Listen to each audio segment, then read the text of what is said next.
The US and Ukraine on Wednesday signed off on a deal that will give Washington access to Ukraine's vast critical minerals and natural resources, finalizing an agreement weeks in the making to compensate the US for its help in repelling Russia's invasion. According to Associated Press, the two sides offered only barebone details about the structure of the deal, which they called the United States-Ukraine Reinvestment Fund. But it is expected to give the U.S. access to Ukraine's valuable rare earth minerals while providing Kiev a measure of assurance about continued American support in its grinding war with Russia. The announcement comes at a critical moment in the three-year war as Trump has grown increasingly frustrated with both sides. The signing comes 2 months after a different but similar agreement was nearly signed before being derailed in a tense Oval Office meeting involving President Donald Trump, Vice President J.D. Vance and Ukrainian President Volodymyr Zelensky. Earlier Wednesday, Vance said during a cabinet meeting at the White House, hours after Ukrainian officials indicated a deal was nearly finalized, that there was still work to do. The Ukrainians decided last night to make some last-minute changes, Vance said when asked about reports that Ukraine was ready to agree to the pact. "We're sure that they will reconsider that. And we are ready to sign this afternoon if they are." He didn't elaborate as to the late changes he said Ukraine made. The U.S. has been seeking access to more than 20 raw materials deemed strategically critical to its interests, including some non-minerals such as oil and natural gas. The negotiations come amid rocky progress in Washington's push to stop the war. Is it true that the Ukraine minerals deal is about to be signed in the next 24 hours or so? There's some reports saying that. And if it's true, has the deal changed at all from the last time we heard about it? Well, I'll ask Scott to answer the question because he's responsible for it. Yeah, our side's ready to sign. Ukrainians decided last night to make some last-minute changes. We're sure that they will reconsider that, and we are ready to sign this afternoon if they are. Can you talk about those last-minute changes? What was removed or put in its place? Nothing's been removed. It's the same agreement that we agreed to on the weekend. No changes on our side.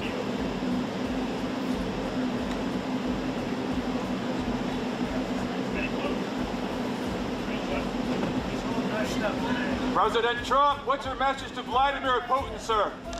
President Trump, do you have a message for Vladimir Putin as you meet with President Zelensky today? Being a judge, so I said, well, we want something for our efforts beyond what you would think would be acceptable. And we said rare earth. They have very good rare earth. As you know, we're looking for rare earth all the time. Rare earth is called rare for a reason. And they have a lot. And we made a deal where our money is secure, where we can start digging and doing what we have to do.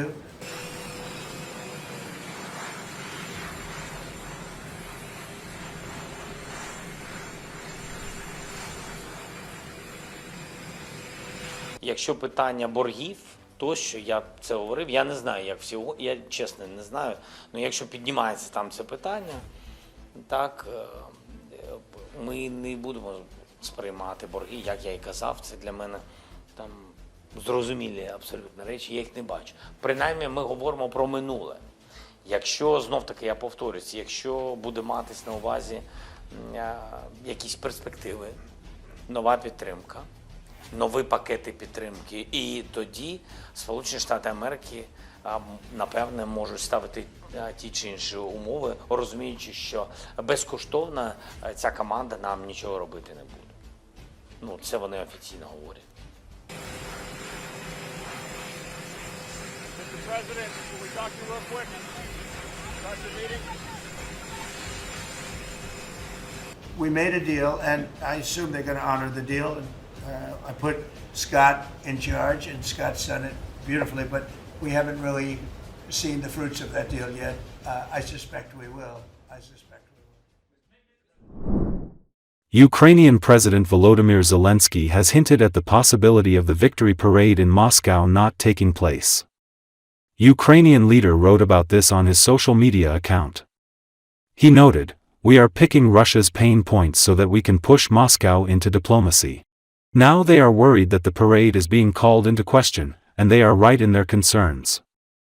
But they should be worried because the war is going on. They should end the war. This means that there is a possibility of an attack on Moscow on that day.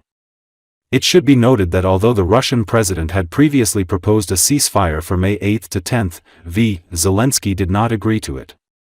Zelensky slammed Russian President Vladimir Putin's Victory Day truce as another attempt at manipulation, amid efforts to continue US-led peace talks. Now, yet again, another attempt at manipulation. For some reason, everyone is supposed to wait until May 8 before ceasing fire, just to provide Putin with silence for his parade, Zelensky said. Russia has consistently rejected all proposals and continues to manipulate the world, trying to deceive the United States, Zelensky said. We value human lives, not parades. That's why we believe, and the world believes, that there is no reason to wait until May 8, Zelensky said.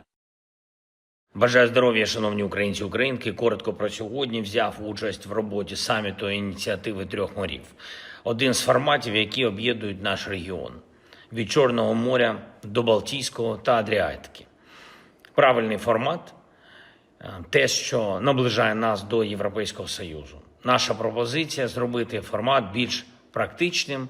Політика в ньому вже відображена достатньо. Тепер варто додати конкретики, і не тільки в тому, що стосується логістики і стосується транспортних шляхів.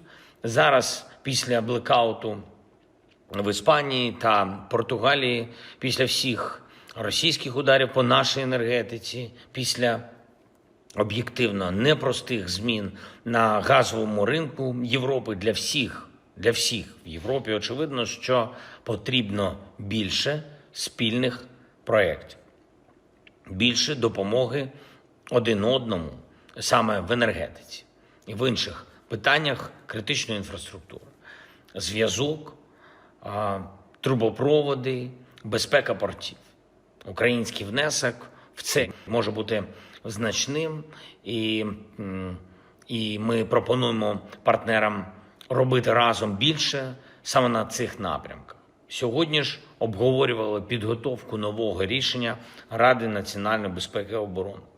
Важливо і надалі тиснути на російські мережі впливу, а також на всі їхні виробництва та торгівельні операції. Українські санкції стараємось по максимуму синхронізувати з усіма в Європі, щоб це було спільною позицією. І вже маємо хороші результати, у тому числі у закритих російських виробництвах, які працювали на їхню оборону.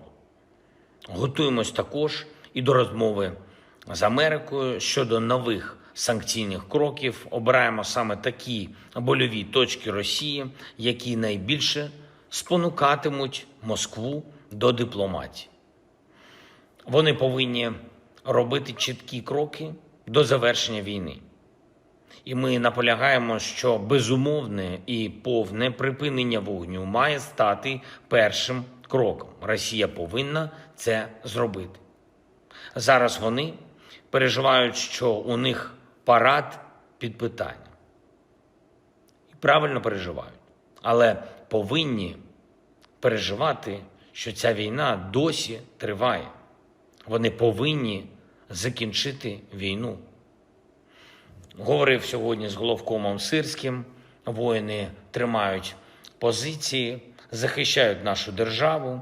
Я хочу подякувати кожному, хто стійкий заради України, хто працює заради незалежності України. Слава Україні!